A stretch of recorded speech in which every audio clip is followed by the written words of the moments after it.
রোজা রেখে গীবত ও অপবাদে লিপ্ত হওয়া। প্রিয় ভাই ও বোন, রোজা রেখে যদি আপনি মানুষের নামে গীবত করেন, অপবাদ দেন বা কারো সম্মানহানি করেন, তাহলে আপনার রোজার সোয়াব ভীষণভাবে ক্ষতিগ্রস্ত হতে পারে। আল্লাহ তাআলা বলেন, তোমরা একে অপরের গীবত করো না। তোমাদের কেউ কি তার মৃত ভাইয়ের গোশত ভক্ষণ করতে পছন্দ করবে? সূরা হুজুরাত 12।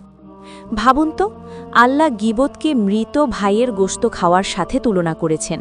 তাহলে রোজা রেখে এই গুনাহ করলে রোজার অবস্থা কি হবে? রাসূলুল্লাহ সাল্লাল্লাহু আলাইহি ওয়াসাল্লাম বলেছেন, যে ব্যক্তি মিথ্যা কথা ও সে অনুযায়ী আমল পরিত্যাগ করে না, তার খাদ্য ও পানীয় ত্যাগ করার আল্লাহর কোনো প্রয়োজন নেই। সহিহ বুখারী।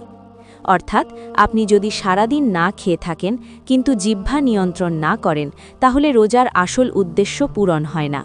রমজান হল জিহ্বাকে সংযত করার মাস। তাই আজ থেকেই সিদ্ধান্ত নিন, কারো বদনাম নয়, কারো গোপন ত্রুটি প্রকাশ নয়। নিজেকে প্রশ্ন করুন, আমার রোজা কি শুধু ক্ষুধা নাকি তাকওয়া পথে এক ধাপ এগিয়ে যাওয়া? ভিডিওটি আপনার বন্ধুকেও শেয়ার করুন।